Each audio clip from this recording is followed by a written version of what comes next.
اعوذ باللہ من الشیطان الرجیم بسم اللہ الرحمن الرحیم وَمَكَرُوا وَمَكَرَ اللَّهُ۔ اب انہوں نے بھی چالیں چلی اور اللہ نے بھی چال چلی۔ وہ جو ان کے فریسی بیٹھے ہوئے تھے، علماء بیٹھے ہوئے تھے، وہ چالیں چل رہے تھے کسی طرح اس کو پکڑوائیں، کسی طرح، اس لیے کہ وہاں جو حکومت تھی وہ یہودیوں کی نہیں تھی۔ اگرچہ یہودی ایک بادشاہ تھا، پپٹ کنگ،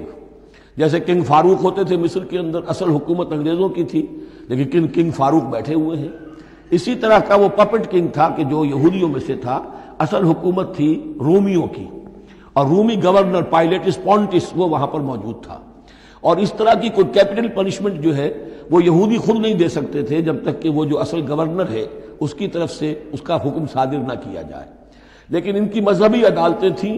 اس میں بیٹھ کر یہ ان کے مفتی، ان کے فریسی، ان کے علماء بیٹھ کے فیصلے کرتے تھے، اور اگر وہ فیصلہ دے دیتے تھے تو ان فیصلوں کی ایگزیکیوشن جو ہے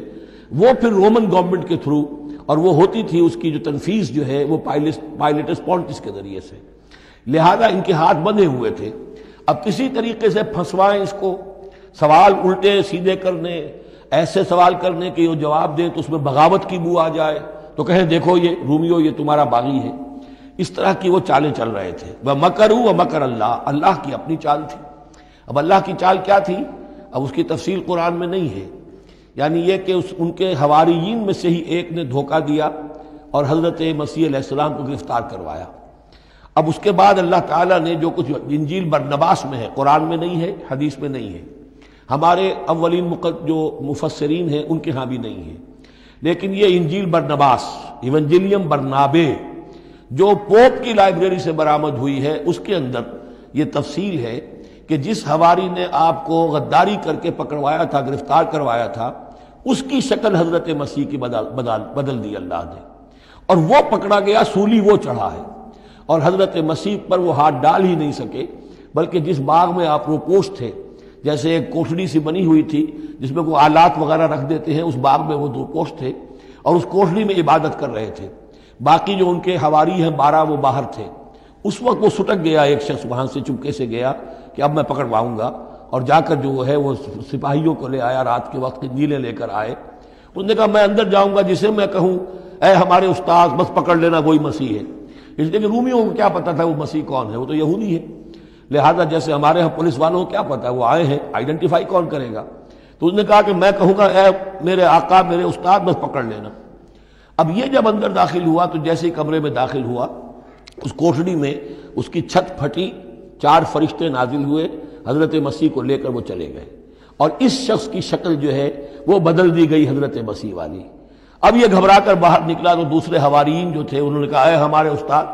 اور ادھر سے وہ سپاہی جو ہیں داخل ہو گئے، انہوں نے اسی کو قابو کیا، سولی وہ چڑھا ہے اصل میں، حضرت مسیح نہیں۔ لیکن یہ ساری تفاصیل جو ہیں یہ قرآن میں بھی نہیں ہے، حدیث میں بھی نہیں ہے۔ جب حدیث میں نہیں ہے، قرآن میں نہیں ہے، تو ہمارے مفسرین کے پاس بھی نہیں ہو سکتی تھی۔ لیکن یہ کہ یہ شہادت جو ہے یہ در حقیقت انہی کے گھر سے ہمیں ملی ہے، اور یہ پوری طریقے سے فٹ ان کرتی ہے، پوری طریقے سے قرآن کا جو بیان ہے اس میں یہ پوری طرح فٹ ہوتی ہے۔ وَمَكَرُوا وَمَكَرَ اللَّهُ، انہوں نے اپنی سی چالیں چلی، اللہ نے اپنی چال چلی، وَاللَّهُ خَيْرُ الْمَاكِرِينَ، اور اللہ تعالیٰ جو ہے وہ بہترین چال چلنے والا ہے۔ اِذْ قَالَ اللَّهُ يَا عِيسَىٰ إِنِّي مُتَوَفِّيكَ وَرَافِعُكَ إِلَيَّ، یاد کرو جب کہ اللہ نے عیسیٰ سے کہا عیسیٰ میں تمہیں اب لے جانے والا ہوں۔ یہ لفظ ہے کہ جس کو قادیانیوں نے اصل میں بہت بڑی بنیاد بنایا ہے اپنے غلط عقیدے کی، کہ وفات مسیح ہو چکی ہے۔ اس لفظ کو اچھی طرح سمجھ لیجئے، وفا، وفا کے معنی ہے پورا کرنا، وعدہ وفا کرو، وفا۔ اب اس سے جب کہا جائے کسی کو پورا دینا تو باب تفعیل میں آئے گا وفا یوفی توفیتاً، وہ ہم پڑھ چکے ہیں، ووفیت کل نفس فکیف اذا جاء، جب وہ دن آئے گا ووفیت کل نفس ما عملت، جو کچھ انہوں نے کیا ہوگا پورا پورا ان کو دے دیا جائے گا۔ یہ دیکھ لیجئے آیت نمبر 25، فکیف اذا جمعناہم لیوم لا ریب فیہ ووفیت کل نفس ما کسبت وہم لا یظلمون، ہر ایک کو بھرپور پورا پورا بدلہ اس کے اعمال کا دے دیا جائے گا۔ یہ ہے کسی کو پورا پورا دینا، کسی سے پورا پورا لے لینا، یہ باب تفاعل ہوگا، توفا یتوفا، کسی کو پورا لے لینا،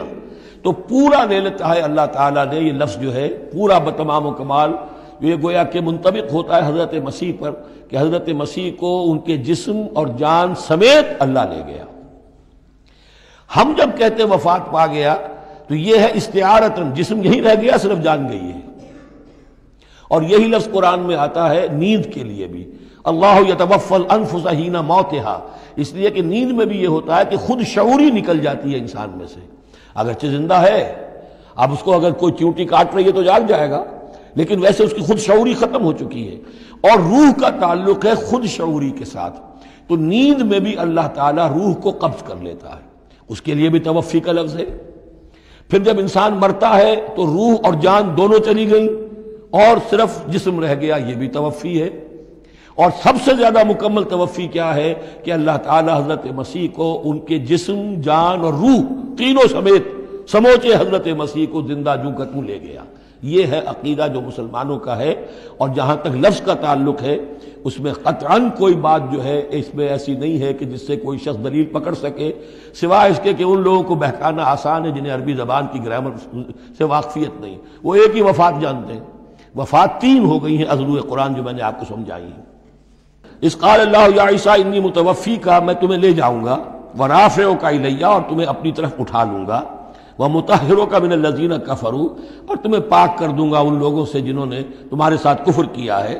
وجاعل الذین اتبعوک فوق الذین کفروا الی یوم القیامہ، اور جو لوگ بھی تیری پیروی کریں گے انہیں بھی ہمیشہ ہمیش کے لیے قیامت تک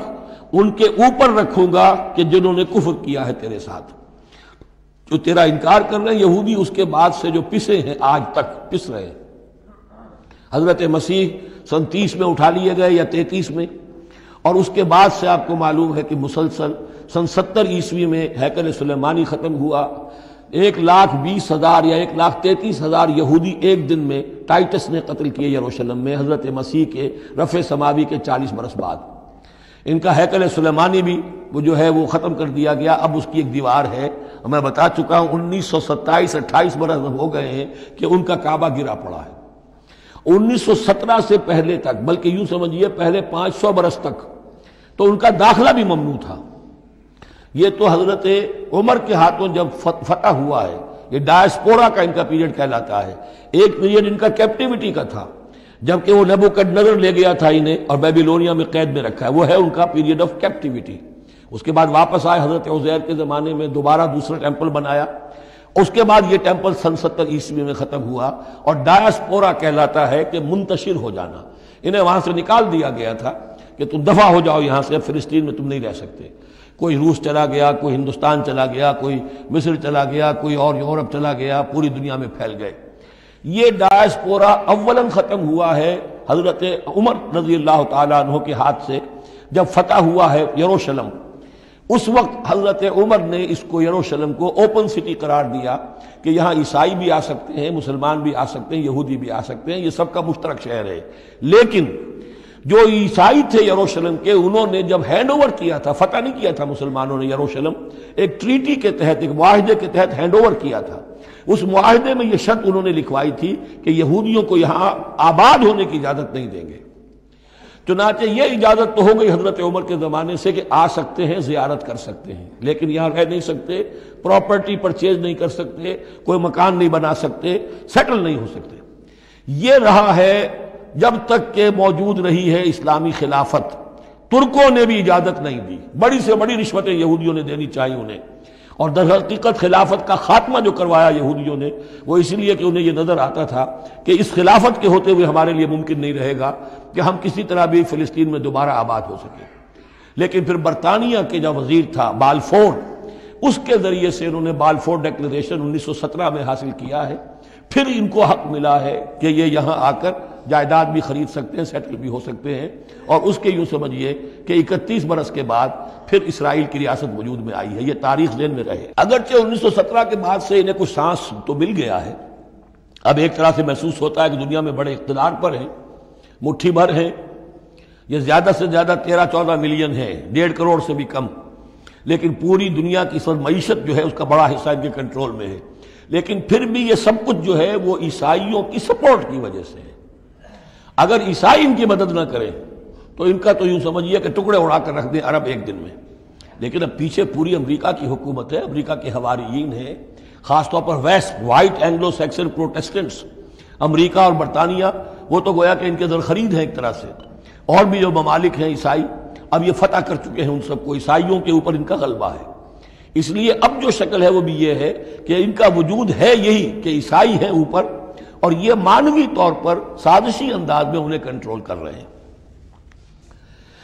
اذ قال اللہ یا عیسیٰ انی متوفیک ورافعک الی ومطہرک من الذین کفروا وجاعل الذین اتبعوک فوق الذین کفروا الی یوم القیامہ ثم الی مرجعکم فاحکم بینکم فیما کنتم فیہ تختلفون۔ پھر تم سب جو ہے تمہارا لوٹنا میری ہی طرف ہے، اور پھر میں تمہیں بتا دوں گا اور فیصلہ کر دوں گا تمہارے مابین ان باتوں میں جن میں تم اختلاف کر رہے تھے۔